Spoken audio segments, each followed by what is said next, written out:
오늘의 주요 뉴스입니다. 코로나19 하루 확진자가 역대 최다인 1,275명을 기록한 가운데 서울 강남보건소에서는 진단키트가 모자라 검사가 중단되는 사태까지 벌어졌습니다. 방역당국이 서울의 거리두기를 4단계로 올리는 방안을 검토하고 있습니다.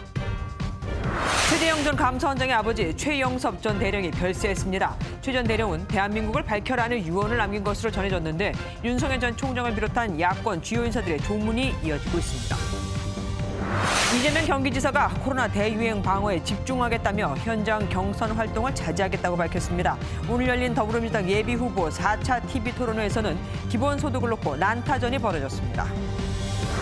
경찰 간부가 술에 취한 상태로 길거리에서 시민을 폭행해 현행범으로 체포를 했습니다. 해당 경찰관은 지구대로 연행돼 조사를 받으면서도 난동을 부렸습니다. MBN 단독 보도합니다. 스가 일본 총리가 도쿄올림픽 개막을 보름 앞두고 도쿄 지역의 4번째 긴급 사태를 선포했습니다. 일본 정부는 도쿄올림픽 무관중 개최를 논의 중인 것으로 전해졌습니다. 카리브해 극빈국인 아이티의 조브넬 모이즈 대통령이 사저에서 괴한의 총에 살해되었습니다. 아이티 정부는 즉각 계엄령을 내리고 용병 4명을 사살했다고 밝혔고 국제사회는 극악무도한 범죄라고 규탄했습니다.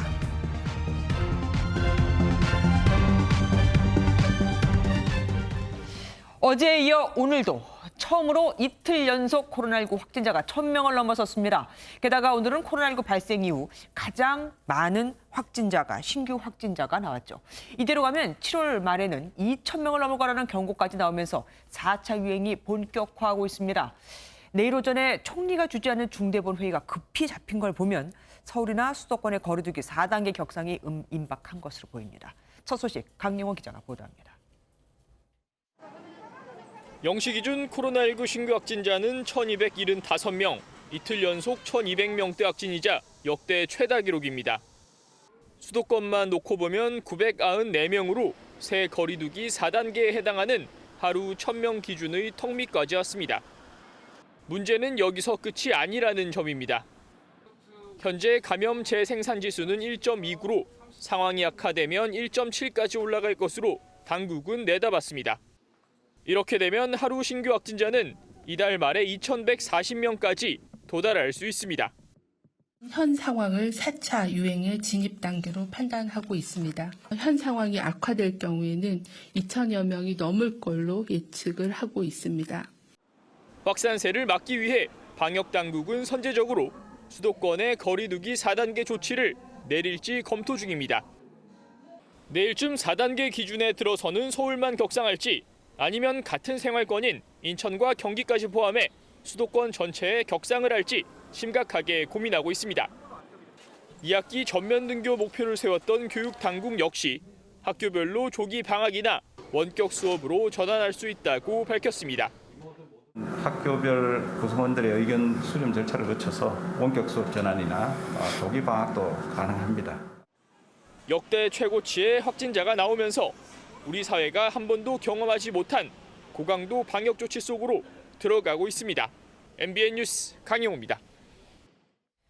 코로나19 확산세가 심각한 곳은 수도권, 그중에서도 단연 수도 서울입니다. 취재기자 연결해서 서울의 코로나19 상황 알아보도록 하겠습니다. 강세영 기자, 지금까지 나온 수치는 사실 어제 거잖아요. 오늘은 확진자가 나왔습니까, 수치가? 네, 서울은 한마디로 비상 상황입니다. 오늘 서울은 510명의 확진자가 추가되며 이틀 연속으로 500명 넘는 확진자가 나왔는데요. 먼저 그래프를 한번 보시죠. 국내 발생 확진자 수를 계산해보니 지난 일주일 동안 하루 평균 387.4명의 확진자가 나왔습니다. 서울은 사회적 거리두기 4단계 시행 기준이 평균 389명으로 오후 6시 전까지만 해도 평균 약 2명이 부족한 상황이었는데요. 하지만 오늘 오후 6시까지 430명이 추가되며 내일 이 기준을 넘게 됐습니다. 정부는 새 사회적 거리두기 4단계 적용 가능성까지 열어두고 논의를 진행 중인데 오늘도 밤 늦게까지 회의를 할 것으로 알려졌습니다.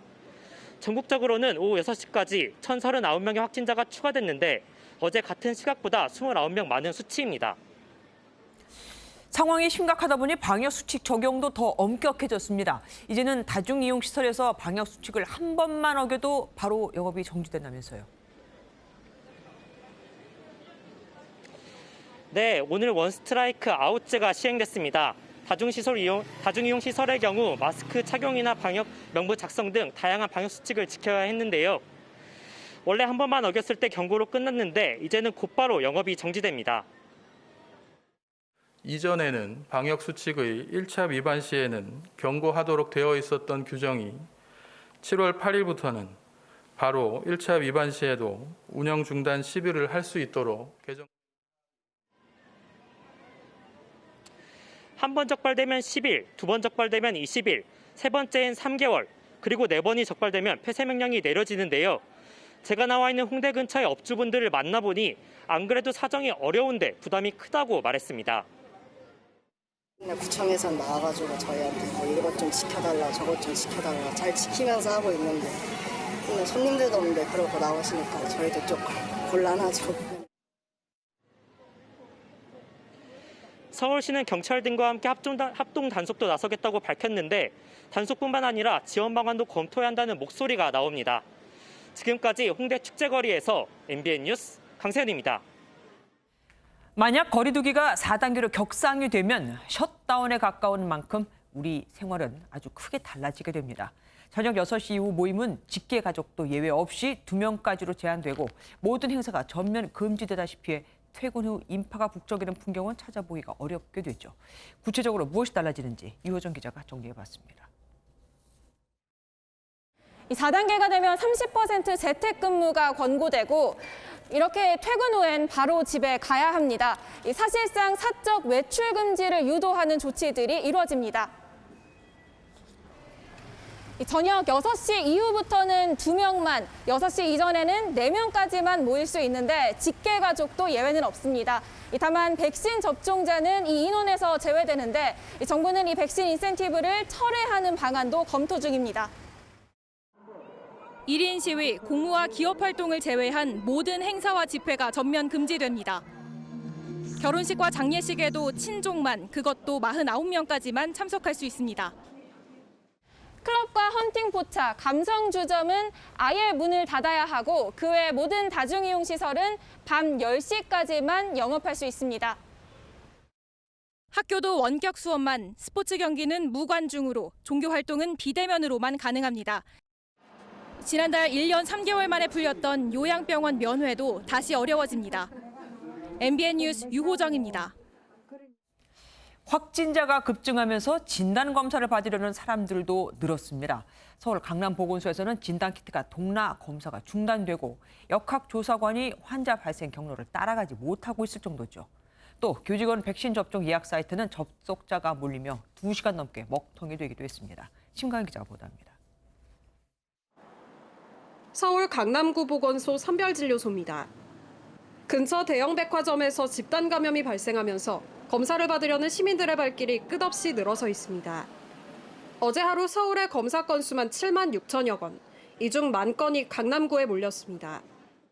검사자가 몰리면서 준비해둔 4,500여 개의 검사 키트가 순식간에 동났고 검사 접수도 오후 5시 30분쯤 일시 중단되면서 많은 시민이 발길을 돌려야 했습니다. 검사 키트는 통상 평소 검사 건수의 2일 분량 정도를 비축하고 있으나 어제 검사 수요가 폭증하여 문제가 발생한 상황으로 오늘부터는 어제 폭증된 수요 등을 반영하여 신규 확진자의 감염 경로를 조사할 인력도 한계에 다다랐습니다. 감염 경로 조사 중인 비율이 10명 중 3명꼴로 역대 최고치를 기록하며 확진자들이 어디서 감염됐는지 파악조차 하지 못하고 있습니다. 발등에 불이 떨어진 서울시는 급한 대로 역학조사 인력 300여 명을 긴급 지원해달라고 정부에 요청했습니다. 방역에 대한 조치와 예방접종 두 가지의 업무를 동시에 시행해야 되기 때문에 동일한 인력으로 두 가지 업무를 집중하다 보니까 굉장히 많은 그런 업무 부담을. 코로나 공포로 백신 접종 예약도 차질을 빚었습니다. 오늘 시작된 유치원, 어린이, 초중고고 교사들의 백신 접종 사전 예약 사이트는 접속자가 몰리면서 2시간 넘게 먹통이 되기도 했습니다. MBN 뉴스 심가현입니다. 젊은 층 위주로 확진자가 늘면서 경증이나 무증상 확진자를 자가 치료하는 수도권 생활치료센터는 가동률이 벌써 80%를 넘나들고 있습니다.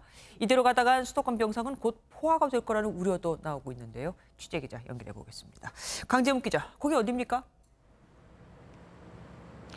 네, 서울의 한 생활치료센터 앞에 나와 있습니다. 이곳은 서울 내에서 코로나19 양성 판정을 받은 무증상 경증 환자를 수용해 격리 치료하는 공간입니다. 현재 서울의 생활치료센터 병상 가동률은 72.8%까지 올랐습니다. 경기도의 생활치료센터 병상 가동률 역시 88%입니다. 젊은 층 확진자가 늘어난 탓인데 이미 수도권 내 일부 환자들은 인접 지역의 생활치료센터로 이송되는 사례도 확인되는 상황입니다. 정부는 수도권 내 8개 생활치료센터를 긴급하게 추가 설치하기로 했습니다. 중증 환자를 위한 치료 병상 확보도 비상입니다. 현재 속도라면 앞으로 사흘이면 수도권 내 모든 병상이 가득 찰 것이라는 전망도 나오고 있습니다. 방역당국은 수도권 병상 2,000여 개를 추가로 확보하겠다고 밝혔습니다. 확진자 수가 역대 최대라 불안한 시민들이 검사를 받기 위해서 오늘도 몰리고 있다고 하던데 거기는 어떻습니까? 네, 어제 미처 검사를 받지 못했거나 감염을 우려한 시민들이 오늘도 보건소와 선별진료소에 몰렸습니다. 수도권 임시 선별검사소에만 7만 명이 넘는 사람이 몰렸습니다. 하루 전보다 2만 명이 넘게 늘은 수치입니다. 유행 확산이 심각한 20대와 30대 젊은 층을 중심으로 불안과 답답함이 큰 상황입니다. 확진자들이 되게 반응 없이 확진자가 된다고 해가지고 겁도 많이 나고 저희도 조심하려고 노력하고 있습니다. 조금이라도 의심이 되면 검사를 바로 받아보고 싶고요. 사실 20, 30대는 코로나에 취약하다고 하지 않으니까 백신을 다 맞을 수 있는 상황이 오게 된다면 당연히 20, 30대도. 당국은 젊은 층을 포함한 시민 모두에게 증상이 없더라도 선제적인 검사를 적극적으로 당부하고 있습니다. 지금까지 서울 중구생활치료센터에서 MBN 뉴스 강재묵입니다. 현대백화점 무역센터 전발 감염이 오늘까지 벌써 직원 64명을 포함해 71명으로 늘었습니다. 당국은 열흘간 이 백화점 출입자가 19만 명, 검진 대상만 10만 명 정도로 보고 있는데 문제는 백화점의 경우 QR 인증이 없이 그냥 드나들기 때문에 이들이 자진해서 검사를 받지 않는 한 방역이 상당히 어렵다는 겁니다. 김도영 기자가 보도합니다. 현대백화점 무역센터점 인근 선별진료소입니다. 코로나19 검사를 받으려는 인파가 100m나 늘어서 있습니다. 지난 4일 최초 확진자가 나온 뒤 무역센터점 관련 확진자는 71명으로 늘었습니다. 방역당국은 검사 대상자만 10만 명으로 추정하고 있습니다. 당초 이틀간 휴점하기로 했던 현대백화점은 집단 감염 우려가 높아지면서 오는 12일까지 휴점 기간을 늘리기로 결정했습니다. 백화점은 QR 인증을 하지 않는다는 게 방역의 가장 큰 난점입니다. 또 다른 인근 백화점을 찾아가 봤습니다. 체온만 정상이면 문제없이 통과합니다. 마트는 물론 식품 코너도 오래 머물더라도 수기명부 작성이나 QR 인증을 하지 않습니다. 푸드코트에서 먹어도 상관없어요. QR코드 인증 이건 안 해요.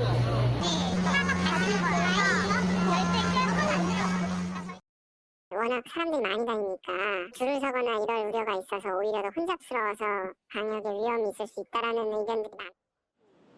현대백화점 측은 휴점 기간 동안 방역당국과 협의해 철저한 방역 조치를 하겠다고 밝혔습니다. MBN 뉴스 김도형입니다. 대한민국을 밝혀라. 정계 진출을 선언한 최재형 전 감사원장의 아버지 최영섭 예비역 대령이 별세 전에 남긴 유언입니다. 지금 그 빈소에 취재기자 나가 있습니다. 이수아 기자, 우선 현장 분위기부터 전해주시죠. 네, 빈소는 신촌 세브란스 병원에 차려졌습니다. 최재형 전 감사원장의 아버지 최영섭 예비역 대령은 오늘 새벽 가족들이 지켜보는 가운데 향년 93세의 나이로 별세했습니다. 이 최 전 원장과 다른 가족들도 오전부터 빈소를 지키고 있는데요. 아까 직접 취재진을 만나 부친의 마지막 유언을 전했습니다. 직접 들어보시죠. 글씨로 남겨주신 말씀은 대한민국을 밝혀라, 그렇게 말씀해 주셨고, 육성으로는 저에게 소신껏 해라, 그게 아버님께서 저에게 남겨주신 마지막 육성이셨습니다. 네, 대한민국을 밝히라는 부친의 유언은 결국 정계에 입문을 선언한 아들의 새 시작을 응원한 것으로 보입니다. 다만 대권 조던 선언이나 국민의힘 입당과 관련해선 최 전 원장은 아버님을 보내는 자리인 만큼 더 이상의 언급은 하지 않겠다고 밝혔습니다. 야권의 대권 주자로 불리는 최 전 원장인 만큼 주요 인사들이 집결을 했을 것 같습니다. 네, 가장 먼저 빈소를 찾은 건 이 최 전 원장과의 이번 주 회동인 가능성이 점쳐졌던 권영세 국민의힘 의원이었습니다. 그 뒤로 김동연 전 경제부총리, 정의화 전 국회의장, 이철희 정무수석, 그리고 다수 야당 의원들의 조문이 이어졌습니다.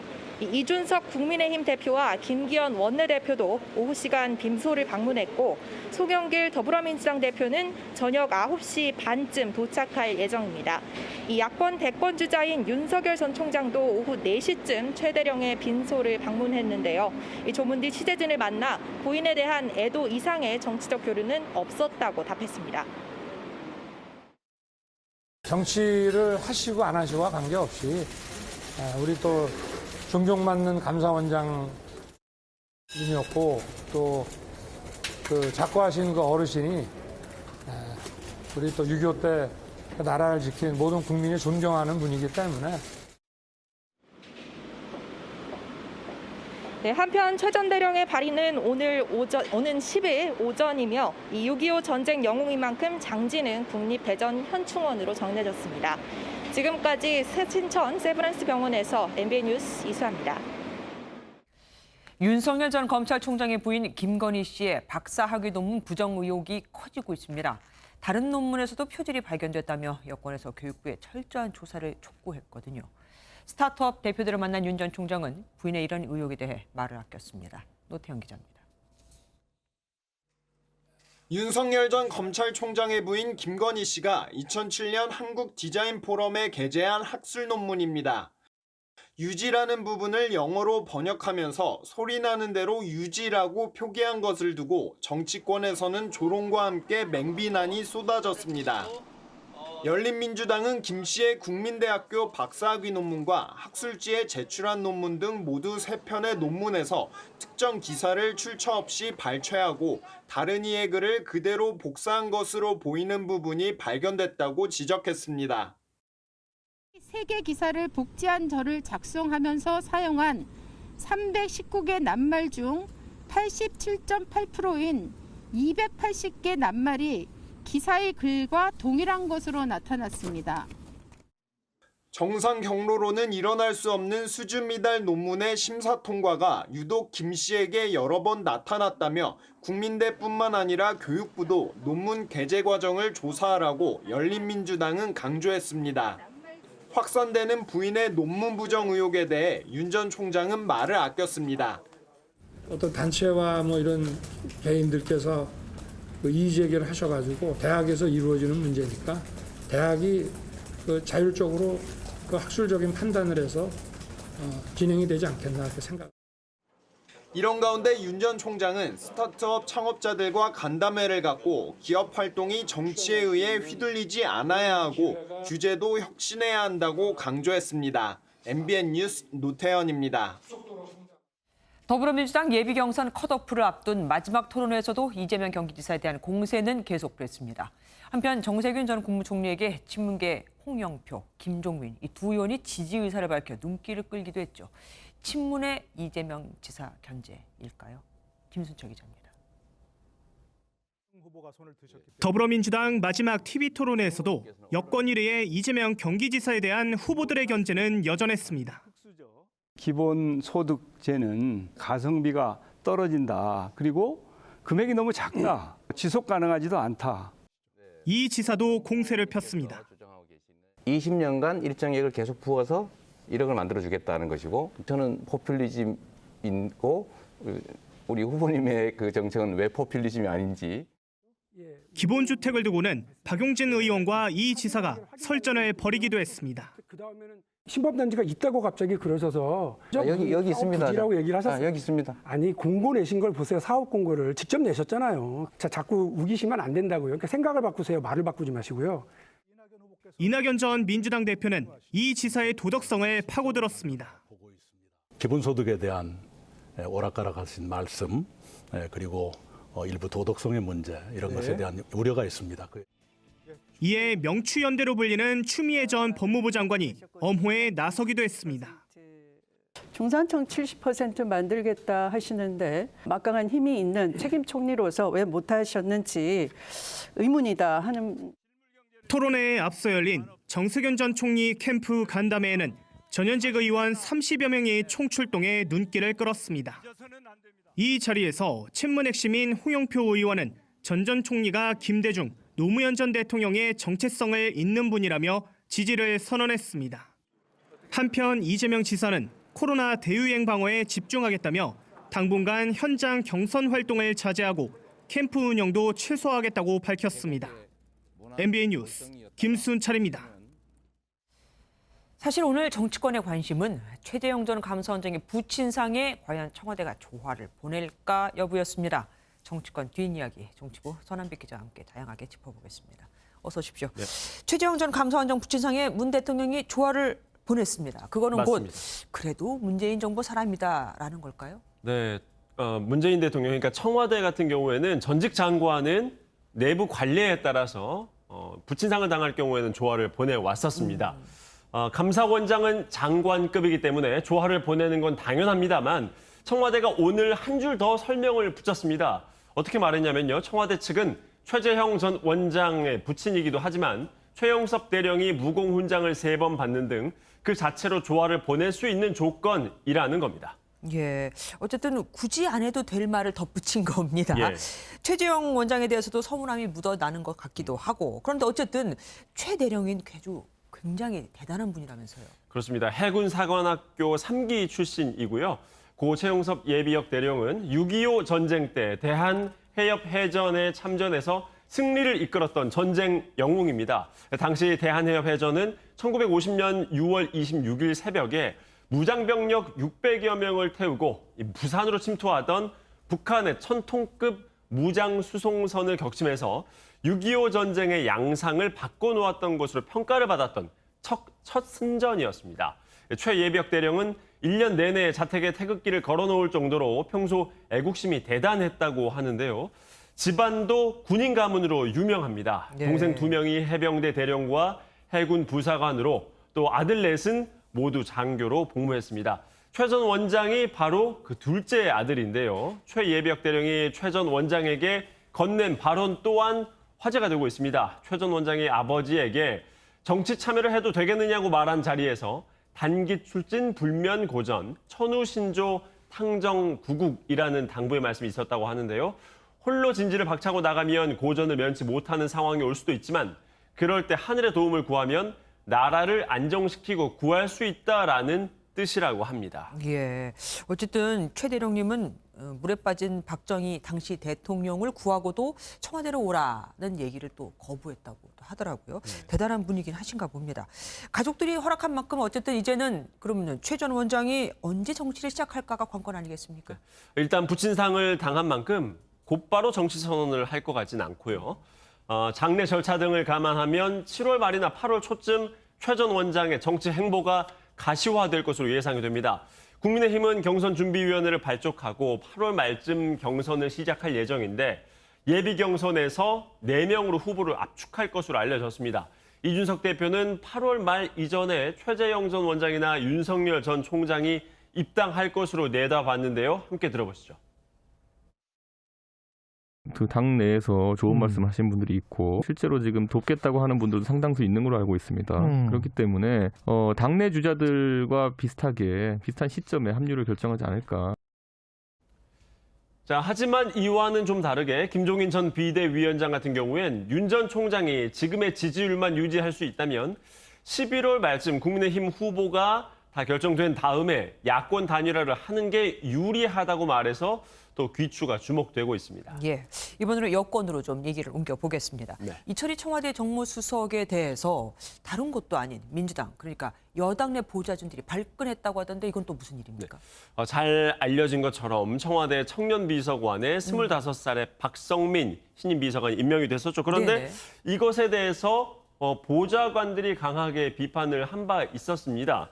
뭐라고 비판했냐면 정치 경험이 일천하기 때문에 그런 보좌관이 갑자기 비서관으로 임명이 되는 것은 옳지 않다라고 얘기를 했는데요. 이철희 정무수석 역시 그러한 민주당 보좌관들을 향해서 비판의 발언을 했습니다. 함께 들어보시죠. 제가 보좌관 출신이지 않습니까? 보좌관 시험으로 뽑는 거 아니거든요. 그냥 의원이 마음에 들면 쓰는 거예요. 그런데 특정 정당의 보좌진 협회에 있는 친구들이 아니 왜 비서관을 그렇게 뽑냐 이렇게 얘기하니까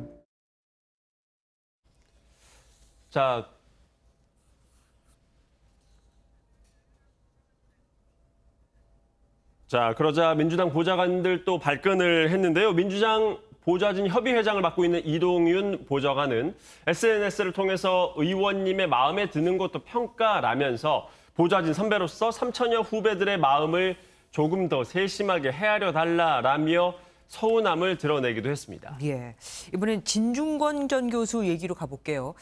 친정인 정의당에 가서 아주 민주당을 세게 얘기했다던데 뭡니까? 네, 그렇습니다. 진중권 전 교수가 민주당은 아니었고 정의당 대선 준비단 행사에 참석을 해서 민주당은 완전히 망가졌다면서 민주당 딸랑에서 벗어나야 한다고 얘기를 했습니다. 그러면서 진 전 교수는 민주당의 노무현 전 대통령의 이름을 더럽혔다고 비판했는데요. 들어보시죠.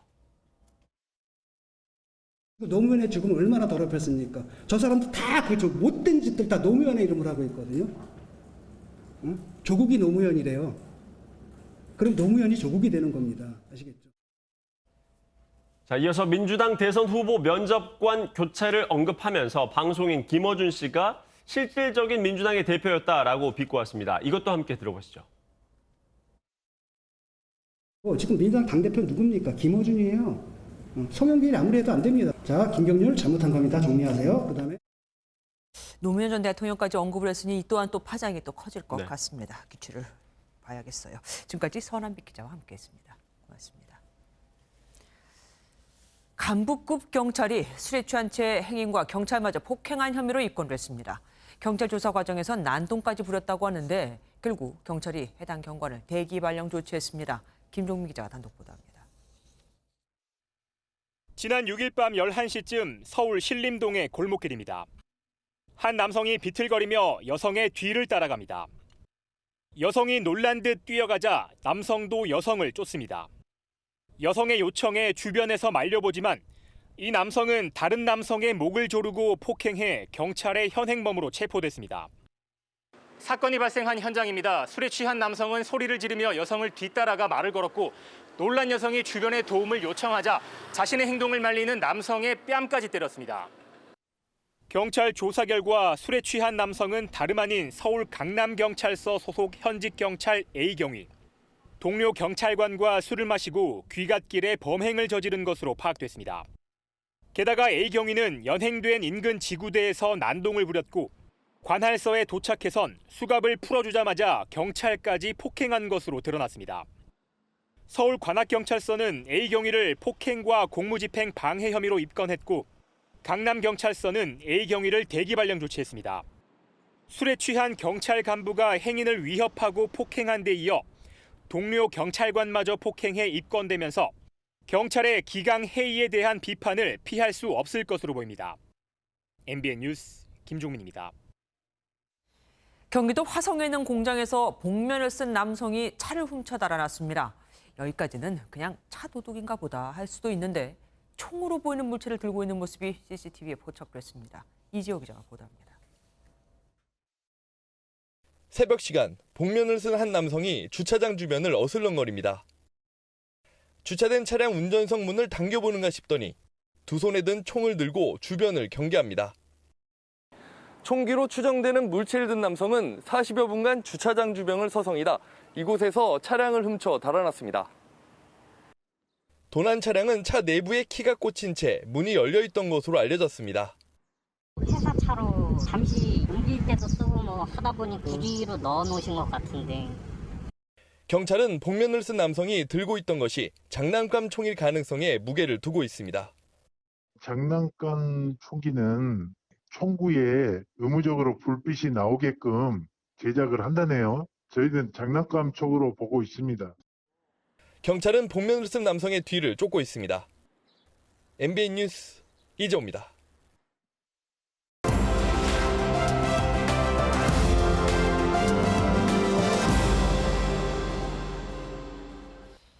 화제의 키워드로 살펴보는 픽뉴스 시간입니다. 사회부 민지숙 기자와 함께하겠습니다. 어서 오십시오. 첫 번째 키워드 뭡니까? 네, 첫 키워드는 지체 없이 귀국하라입니다. 누가 누구한테 한 말입니까? 네, 바로 한 번도 아니고 두 번씩이나 갑질 논란을 일으킨 이 벨기에 대사 부인 이야기인데요. 네. 아시다시피 지난 5일에는 서울의 한 공원에서 환경미화원과 시비가 붙었죠. 빗자루가 몸에 닿았다며 폭행을 했는데요. 지난 4월에는 한 옷가게에서 직원의 뒤통수를 때리고 이를 말리던 다른 직원의 뺨까지 때렸습니다. 이런 상황을 보다 못한 벨기에 외교부가 더 이상 지체하지 않고 이들을 소환하겠다는 뜻을 밝힌 겁니다. 나라 망신 좀 그만 시켜라 이거겠네요. 그러니까 결국 언제 돌아가는 겁니까? 네, 이미 첫 번째 폭행 사건 때 이 벨기에 대사의 임기는 이번 달 말로 줄어들었는데요. 네. 여기에 두 번째 논란까지 더 불거지면서 외교 당국이 재차 귀국을 재촉한 상황입니다. 이 과정에서 당장 다음 주에 돌아갈 수도 있다는 관측이 나오고 있습니다. 지금 국내 여론이 얼마나 안 좋은가 하면요. 벨기에 대사관에서 SNS에 게시글을 하나 올렸는데요. 여기에 분노 이모티콘이 너무 많이 달려서 대사관 측이 댓글을 차단하기도 했습니다. 외교를 생각하면 벨기에 측도 참 마음이 급하겠습니다. 다음 키워드 보겠습니다. 두 번째 키워드는 거인 고양이입니다. 아니 얼마나 크면 고양이 앞에 거인자가 붙는 겁니까? 네, 영상을 보시면 아실 텐데요. 건물 2층 사이즈의 고양이, 거대한 고양이가 등장합니다. 진짜 고양이처럼 보이지만 생생한 모습을 담은 4K 해상도, 실시간으로 송출되는 고양이 영상이라고 합니다. 주변을 두리번거리기도 하고 하품을 하거나 낮잠을 자다가 화들짝 놀라 깨어나는 모습이 눈길을 사로잡습니다. 큰데도 뭐 무섭다기보다 귀엽네요. 그런데 누가 고양이로 광고를 하는 겁니까? 네, 이 대형 광고판은 일본의 신주쿠, 이 쇼핑의 중심지에 설치됐는데요. 이 말씀하신 대로 광고료만 해도 어마어마할 텐데 코로나19로 고생하는 시민들을 응원하기 위해 지역 상인들이 의뢰해서 만들었다고 합니다. 네. 이 거리를 오가는 시민들은 이 깜찍한 고양이 모습에 반해 팬클럽 계정까지 만들었다고 합니다. 정말 저 고양이 보러 일부러 저 신주쿠로 가는 분들도 계실 것 같습니다. 그러면 코로나 상황에서 상인들한테 도움이 되겠죠. 자, 다음 키워드 가보겠습니다. 세 번째 키워드는 노마스크 환호입니다. 이건 별로 좋은 얘기가 아닐 것 같습니다. 네, 맞습니다. 바로 방역 역주행을 달리고 있는 영국의 이야기인데요. 네, 화면을 보시면 거리를 가득 메운 사람들 대부분이 마스크를 쓰지 않고 있는 것을 볼 수 있습니다. 현지 시각으로 어제 런던에서 열린 유로 2024강전에서 영국이 승리했는데요. 60년 만에 첫 결승 진출이라 지켜보던 관중들이 모두 거리로 쏟아져 나온 겁니다. 물론 60년 만에 저런 일이 생기면 기쁘겠죠. 하지만은 지금 영국은 하루 확진자 수가 계속 늘고 있지 않습니까? 네, 맞습니다. 이날 영국의 신규 확진자 수는 3만 2천 명을 넘어섰는데요. 네. 이 사망자도 33명에 달했지만 존슨 총리는 지난 1월에 비하면 30분의 1 수준이라며 대수롭지 않게 넘겼다고 합니다. 여기에 이르면 오는 19일부터 실내 마스크 착용과 거리 두기 규정 대부분을 폐지하겠다고까지 밝혀서 주변국들의 우려가 계속되고 있습니다. 사실 코로나19 같은 경우에는 한 나라만의 문제가 아니잖아요. 거기서 퍼져나가는 게 문제인데 너무 안일한 태도가 아닌가 싶습니다. 마지막 키워드 보겠습니다. 마지막 키워드는 150년 전 화장실입니다. 우리나라에서 150년 전이면 조선시대 아닙니까? 네, 맞습니다. 이 조선시대 궁궐인 경복궁에서 공중 화장실 터가 발견됐는데요. 문화재청은 동시에 최대 10명이 사용할 수 있는데 1년 동안 150여 명이 드나들며 이용할 수 있었을 크기라고 분석했습니다. 예, 요즘 쓰는 화장실하고는 아무래도 구조가 다를 것 같은데 어떻게 사용했을까요? 네, 일단 화장실 터를 보시면 길이 10m에 깊이 1.8m의 좁고 기다란 구덩이 형태입니다. 여기에 내부로 물이 들어오는 구멍 하나와 밖으로 나가는 구멍 2개가 뚫려 있는데요. 높낮이가 차이가 있습니다.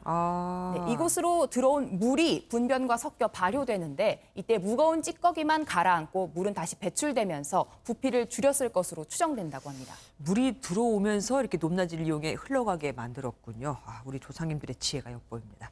지금까지 민지숙 기자와 함께했습니다. 고맙습니다. 사흘 전 장맛비로 전북 익산에서 전통시장 상점 200여 곳이 침수됐다는 소식 전해드렸죠. 그런데 어젯밤 비가 내리면서 상점 50여 곳이 또 침수 피해를 입었습니다. 상인들은 폭우 때문인 줄 알았는데 인재였습니다. 강세훈 기자가 취재했습니다. 시장 통로가 마치 계곡처럼 변했습니다. 1시간 만에 50mm의 비가 내린 전북 익산의 중앙매일시장입니다. 복구 작업이 시작됐지만 이틀 만에 또 비가 내렸습니다. 침수 피해 상점은 250여 곳으로 늘었습니다. 영업하는 거, 뭐 이런 쌀, 뭐 전분, 뭐 이거 식용유통이고 뭐시고 싹 차가지고 하나도 건져내들 못했지. 상인들은 침수 피해가 폭우 때문인 줄 알았는데 그게 아니었습니다. 시장 인근에 있는 하수관로 공사 현장입니다. 내부를 확인해봤더니 공사 자재가 여기저기 널려 있습니다. 물의 흐름을 방해한 것으로 추정됩니다. 노후 하수관로 정비 공사를 하는 공간인데요. 하수관에서 막힌 것 같아요. 장맛비 예보가 있자 공사를 중단하긴 했지만 뒤처리를 제대로 하지 않은 겁니다. 그게 원인이 아닐까 이렇게 지금 보고는 있거든요. 지난 사흘간 익산에서 반복된 침수 피해 원인은 인재였습니다. MBN 뉴스 강세훈입니다. 지난해 1월 서울의 한 사립대 전 이사장이 학교 돈 120억 원을 사모펀드인 옵티머스에 투자했습니다. 학교 돈인데 그것도 전 이사장이 자기 마음대로 투자를 한 거죠. 이사회 심의와 교육부 허가가 없었기에 교육부는 지난해 9월 이사장을 검찰에 수사 의뢰하는데 검찰은 투자 허가가 필요 없다고 보고 무혐의로 결론을 내립니다. 그런데 잊혀지는 듯 했던 이 사건은 새 인물이 등장하면서 다시 불거지게 됩니다. 바로 가짜 수산업자 김모 씨죠. 교육부 조사가 있기 한 달 전 김 씨가 알고 지내던 부장검사와 이 사립대 전 이사장의 골프 회동을 주선한 것으로 알려지면서 의혹이 일고 있는 겁니다. 임성재 기자가 보도합니다. 지난해 8월 가짜 수산업자 김모 씨는 유력 인사들이 참여한 골프 회동을 주선했습니다. 이 자리에 김 씨가 직접 참석하진 않았지만 사립대 전 이사장 A 씨와 B 교수, 김 씨로부터 금품을 받은 혐의를 받는 이모 부장검사 등이 참여한 것으로 전해졌습니다. 당시 이 사립대 법인은 부동산 임대보증금 120억 원을 옵티머스 펀드에 투자한 상태였는데 펀드 환매 중단 결정으로 투자금을 날릴 위기에 처해 있었습니다. 일각에선 사립대 측이 옵티머스 사태와 관련해 예상되는 검찰 수사 등을 대비하려고 김 씨에게 이 부장검사와의 만남을 부탁한 게 아니냐는 의혹이 제기됐습니다. 사립대 측은 전직 이사장 A 씨의 개인적인 만남으로 추정된다며 골프 회동이 사실이라고 해도 수사 시점 등과는 차이가 있다고 설명했습니다. 실제 골프 모임이 이뤄진 날짜는 지난해 8월로 교육부 조사 시점보다 한 달 정도 빨랐고 이후 진행된 수사 역시 이 부장검사가 소속된 곳이 아닌 다른 검찰청에서 진행됐습니다. 하지만 경찰은 골프장에서 수사와 관련된 청탁이 있었는지 또 이 부장검사의 직무와 관련된 부분이 있는지 살펴보는 것으로 전해졌습니다. MBN 뉴스 임성재입니다. 최근 사망설까지 제기됐던 김정은 북한 국무위원장이 할아버지 김일성 주석의 27주기를 맞아 보란듯이 모습을 드러냈습니다. 국정원 보고를 받은 국회 정보위원회는 북한의 소행으로 추정되는 해킹 피해가 늘었다며 대응 시스템이 필요하다고 밝혔습니다. 백길종 기자입니다. 김정은 북한 국무위원장이 할아버지 김일성 주석의 27주기를 맞아 금수산 태양궁전을 참배하며 건재함을 보였습니다. 위대한 수령 김일성 동지와 위대한 용도자 김성일 동지의 입상에 경애하는 김성은 동지께서 드리는 꽃바구니가 진정됐습니다. 최근 살이 급격히 빠지며 신변 이상설이 지속적으로 제기됐지만 국가정보원은 단순한 감량으로 파악한 것으로 전해졌습니다.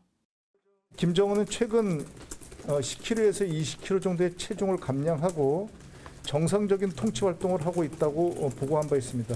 그 근거로 몇 시간씩 회의를 주재를 하고 있고 그리고 활동도 걸음걸이나 이런 것들이 활기차고 또 지난달 김 위원장이 방역 미흡을 지적하며 숙청설까지 나돌았던 일부 군수 내부의 강등 사실이 확인됐다는 분석도 나왔습니다.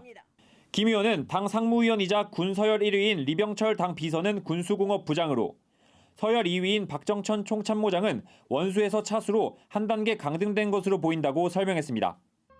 또 하태경 국민의힘 의원은 해킹 조직 피해를 본 건수가 지난해보다 9% 늘어났다며 한국원자력연구원 등 북한의 소행으로 추정되는 피해 사례를 설명했습니다. 해킹 수법 등을 고려할 때 북한 연계 해킹 조직이다. 북한이 했다는 거죠. 그리고 좀 더 구체적으로 제가 물은 거는 한 12일 정도 북한한테 노출됐다. 하 의원은 국정원에 따르면 최근 사이버 공격은 민관군을 가리지 않는 추세라며 국가적 대응 시스템 구축이 필요하다고 강조했습니다. MBN 뉴스 백길종입니다.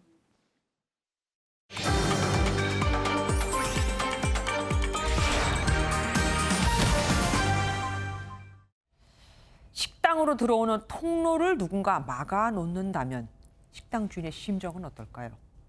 남북 출입국 사무소에 있는 도라산 식당 얘기입니다. 정부가 안보 관광을 중단시키면서 20개월째 영업이 멈춘 상태인데 코로나19 손실 보상도 제대로 받지를 못합니다.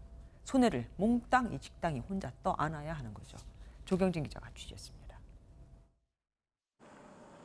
개성공단 도라산 전망대 제3땅굴, 일명 안보관광의 시작점이 되는 통일대교입니다. 한때는 버스를 탄 관광객 8천여 명이 이곳 통일대교를 건넜지만 지금은 보시다시피 오가는 차량도 거의 없습니다. 사실상 봉쇄 상태입니다. 경색된 남북관계에 아프리카 돼지열병과 코로나19 사태가 이어지면서 2019년 10월부터 안보관광은 전면 중단 상태. 이렇다 보니 통일대교 건너에 있는 남북출입국 사무소 2층 도라산 식당은 20개월째 수입 제로, 적자 상태입니다. 저희는 정부의 국유지 재산을 입찰해서 들어온 업체입니다. 폐쇄돼 있기 때문에 지금 근로자들 몇 명을 봉급을 줘야만 되고 저는 지금 현재까지 빚으로 갔다가 참 막고 있습니다. 지난해 말 계약 기간이 끝난 양 씨는 코로나 피해 보상조차도 제대로 받을 수 없다며 도라산 식당을 점거한 채 정부의 보상을 요구하고 있습니다. 통일부는 그동안 임대료를 면제해줬지만 더 이상의 보상은 어렵다며 명도 소송을 검토하고 있습니다. 그래서 남북관계 아시다시피 2018년 같은 경우 좋을 때는 되게 여러 가지 빈번하게 했지 않습니까? 그런데 그렇지 않을 때는 이런 경우도 있고 하니까 그거를 사전에 입찰 공고를 하거나 할 때 반드시 명시를 저희들이 해요. 해당 계약서를 살펴봤습니다. 남북관계 상황 변화 영업 손실은 세입자가 고스란히 부담을 안도록 되어 있어 불공정 계약이란 지적이 나오고 있습니다. 남북관계나 방역과 같이 개인이 예측할 수 없는 부분에 대해서까지 손실을 떠안게 하는 건 굉장히 불합리한 계약 내용이라고 볼 수밖에 없습니다. 애초에 계약 내용이 그런 손실을 떠안도록 되어 있기 때문에 소송에서도 난항이 예상될 수밖에 없습니다. 사정이 이렇다 보니 도라산 식당 운영자를 찾기 위한 입찰이 여러 차례 실시됐지만 모두 유찰됐습니다. 세입자에게 일방적으로 부담을 지우는 현행 계약서 조항이 수정되지 않는 한 정부 갑질이란 비판은 면하기 어려워 보입니다. MBN 뉴스 조경진입니다. IT 국가 대통령이 사저에서 괴한들의 총에 살해됐습니다. 용의자들은 고도로 훈련되는 외국 용병들로 미국 요원을 사칭했다고 하는데 용의자 가운데 4명은 사살됐고 2명이 체포됐습니다. 배준우 기자입니다. 현지 시각 7일 새벽 1시쯤 IT의 조브넬 모이지 대통령이 사저에 침입한 괴한들의 총에 맞아 숨졌고 영부인도 부상을 당했습니다. Mercenaries got to the president residence house. They pretend that they are DEA, Drug Enforcement Agency, but they are not. They actually killed the president. IT 당국은 용의자 4명이 경찰 총격으로 사살됐고 2명을 인질극 끝에 체포했다며 나머지 용의자를 추적 중이라고 밝혔습니다. 괴한들은 스페인어와 영어를 쓴 것으로 알려졌는데 암살 배후나 동기 등은 아직 확인되지 않았습니다. And they're speaking Spanish, and it is a well-orchestrated attack, and those are professionals. IT는 카리브해 중앙에 있는 인구 1,150만 명의 섬나라로 전 국민의 60%가 하루에 $2도 벌지 못하는 것으로 알려졌습니다. 최근엔 부패와 빈곤 문제로 대통령의 퇴진을 요구하는 시위가 잇따랐고 지난 2월엔 대통령 임기 문제를 둘러싼 논쟁으로 야권 인사가 다수 체포되는 등 혼란이 이어져 왔습니다. 이번 사건으로 IT엔 2주간 비상사태가 선포됐고 조제프 임시총리가 9월 대선까지 국정을 수행할 예정입니다. 미국을 비롯한 국제사회는 극악무도한 범죄라며 규탄했고 유엔 안전보장이사회는 긴급 회의를 소집했습니다. MBN 뉴스 배준우입니다. 스가 일본 총리는 그동안 올림픽을 앞두고 긴급 사태를 선언하는 건 코로나에 지는 느낌이라며 그 선언만은 피하고 싶다고 했었는데 오늘 결국 항복 선언을 했습니다. 일본 정부와 도쿄도가 오늘 밤 IOC와 최종 협의를 하는데 여기서도 스가 총리가 원하지 않는 무관중 개최 결정이 나올 것으로 보입니다. 전광현 기자가 보도합니다. 스가 일본 총리가 관저에서 기자회견을 열고 코로나19 확진자가 하루 1,000명에 육박한 도쿄 지역에 긴급 사태를 선포했습니다. 도쿄올림픽 개막을 보름 앞두고 올림픽 경기가 열리는 도쿄에 오는 12일부터 다음 달 22일까지 네 번째 긴급 사태를 발령한 겁니다. 오늘도 오후 5시까지 도쿄에서만 신규 확진자가 896명 나왔는데 지난 7일간 도쿄 지역 하루 평균 확진자는 664명으로 일주 전보다 126.9% 늘었습니다. 스가 총리가 올림픽 개막을 코앞에 두고 최악의 시나리오였던 네 번째 긴급 사태를 선언할 수밖에 없는 상황입니다. 変異株の影響を考慮し、再び全国への感染拡大を波及させないためにも対策を強化する必要があります。こうした状況を踏まえ、緊急事態宣言を東京都を対象に発出し、 외출 자제와 음식점 영업시간 제한, 주류 판매 금지 등을 골자로 한 긴급 사태 발령으로 올림픽 분위기는 차갑게 식었습니다. 오늘 토마스 바흐 IOC 위원장 방일에 맞춰 일본 정부와 도쿄도, IOC 등이 긴급 회의를 앞두고 있는데 도쿄와 사이타마, 가나가와, 지바현 등 수도권 4개 광역자치단체에서 열리는 경기를 무관중으로 하는 방안을 논의합니다. 일본 언론은 이르면 오늘 밤 공식 발표가 나올 것으로 내다봤는데 입장권 수입을 포기해야 해서 일본 정부가 피하려고 하는 무관중 경기로 결론이 날 것으로 보입니다. MBN 뉴스 전광열입니다. 이 델타 변이는 기존 바이러스보다 전파력이 20% 정도 강하고 감염됐을 경우 중증 진행률과 입원율도 2배 이상 높습니다. 하지만 일단 감염됐을 때 초기 증상이 생각보다는 약합니다. 기존 코로나 바이러스에서 흔히 나타나는 후각과 미각의 손실도 적고 기침과 콧물 정도만 있어서 자칫 가벼운 감기나 냉방병 정도로 인식하고 넘어가게 되죠. 하지만 전파력이 무척 강한 만큼 그럼 그동안 주변에 병을 옮기고 다니고 자기 자신도 증상이 심해지게 될 겁니다. 이 델타 변이 검출률은 일주일 새 3배가 될 정도로 빠르게 확산되고 있어서 당국은 다음 달 중으로 델타 변이가 우세종이 될 가능성도 배제하지 않고 있습니다. 이처럼 위험한 델타 변이가 이동량이 많고 백신 접종도 하지 않은 젊은 층과 합쳐지면 그 폭발력은 걷잡을 수 없게 될 겁니다. 때문에 백신을 젊은 층이 먼저 맞게 해야 한다는 주장도 있지만 문제는 맞을 백신이 부족하다는 겁니다. 정태진 기자가 취재했습니다. 오늘 신규 확진자 가운데 20, 30대가 45%를 차지했습니다. 전파력이 강력한 델타 변이 검출률은 수도권에서 20대 17.1%, 30대에서는 14.9%로 특히 높습니다. 백신 접종 우선순위를 젊은 층으로 바꿔야 한다는 지적이 나오는 이유입니다. 다중이용시설을 이용하는 20, 30대의 젊은 층에서 지금 감염이 확산되고 있는 이런 역학적 특성을 감안할 때 예방접종 전략을 수정 변화해서 20, 30대의 예방접종을 우선적으로 고려하는 것이 필요하고요. 하지만 이달 말 50대 접종 등 접종 순서를 고려하면 백신 물량이 충분하지 않습니다. 결국 백신 접종까지는 젊은 층의 이동과 모임을 억제해야 하는데 당국의 통제가 쉽지 않은 게 현실입니다. 아울러 확산세가 커진 상황에서 백신 효과를 고려하면 고령층 미접종자부터 서둘러 맞춰야 한다는 반론도 만만치 않습니다. 고령자 접종을 통해 치명률이 지난해 3차 유행보다 3분의 1로 줄었기 때문입니다. 고령층에도 사망률이 높고 중증으로 진행되는 비율이 높은 게 가장 큰 문제고요. 백신 공급이 충분하지 않기 때문에 고령층 접종을 젊은 층보다는 조금 우선시하는 게 저는 맞는 전략이라고 생각합니다. 부족한 백신을 젊은 층에 먼저 사용할지 고령자에 사용할지를 놓고 당국의 고심도 깊어지고 있습니다. MBN 뉴스 정태진입니다.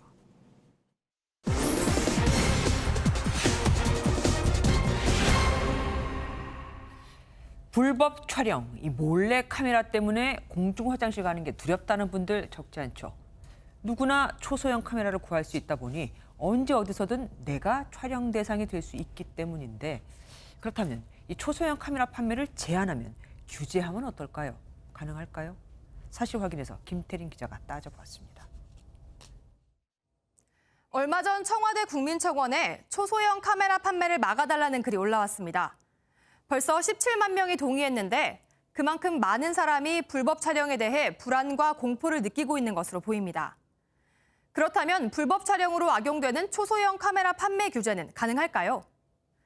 국내에서 판매되는 모든 카메라는 국립전파연구원 등록 필증을 받아야 하는데 이 절차를 활용할 수 있는지 살펴봤습니다. 미인증 카메라를 팔 경우 경찰이 수사에 나서기도 합니다. 하지만 국립전파연구원은 인체나 다른 기기에 영향을 미치는 전자파를 확인하는 곳이다 보니 카메라의 크기, 형태 등을 고려하지는 않습니다. 공공의 안전을 해치는 물건이라면 법으로 따로 규제를 하는 것도 가능할 텐데요. 총, 도검류, 전자충격기가 이런 경우입니다. 하지만 카메라 자체가 공공 안전을 해치는 물건이라고 보기는 애매합니다. 그러다 보니 변형 카메라 등록제가 현실적인 대안으로 거론됩니다. 초소형 카메라를 누가 사고 팔았는지 확인하자는 취지입니다. 현재 국회에도 관련 법안이 발의됐는데 통과가 가능할까요? 국회 전문위원이 검토한 결과를 보면 기술 발전이나 산업 육성도 고려해야 한다고 나옵니다. 드론이나 의학 장비에도 소형 카메라가 쓰이는데 규제를 하다 보면 관련 산업이 위축될 수 있다는 거죠. 19대, 20대 국회에서도 비슷한 내용의 법안이 발의됐지만 본회의 문턱을 넘지 못했습니다. 그럼 촬영할 때 불빛이나 소리가 나오게 하는 건 어떨까요? 휴대전화 사진 촬영을 할 때 들리는 찰칵 소리는 사실 관련 기업들이 함께 만든 약속 정도에 불과합니다. 이런 민간 권고 사항을 카메라 제조업체에 강요하기는 어렵습니다. 카메라 관련 규정, 입법 상황 등을 종합해 볼 때 초소형 카메라 판매 규제를 못한다는 명제는 대체로 사실로 판단됩니다. 지금까지 사실 확인 김태림입니다. 기숙사에서 만난 또래에게 오줌과 체액을 먹이는 등 엽기 폭행한 10대 2명이 법정 구속됐습니다. 다음 재판에서 이들에게 사회봉사 명령이 내려질지 소년원으로 가게 될지 결정됩니다. 강진우 기자입니다. 경남 하동의 한 서당 기숙사. 지난해 2월 이곳에서 엽기적인 폭행 사건이 발생했습니다. 17살 A와 B군이 또래인 C군을 심하게 구타한 것도 모자라 오줌과 체액을 먹인 겁니다. 물고문을 하고 벌거벗긴 채 팔 벌려 뛰기를 시키는 등 인간적 모멸감도 줬습니다. 법원은 오늘 불구속 상태에서 재판을 받던 A와 B군을 법정 구속했습니다. 이들의 죄가 매우 무겁고 합의가 이뤄지지 않은 점과 피해 회복과 교화 목적이 있다고 판단한 겁니다. 동시에 소년부 송치도 결정했습니다. 어린 시절부터 가족과의 단절 등 불우한 환경에서 성장한 것과 나이가 어린 점 등을 참작했습니다. 이들은 다음 재판에서 보호 관찰을 받거나 소년원에 갇히는 보호 처분을 받게 됩니다. MBN 뉴스 강진우입니다.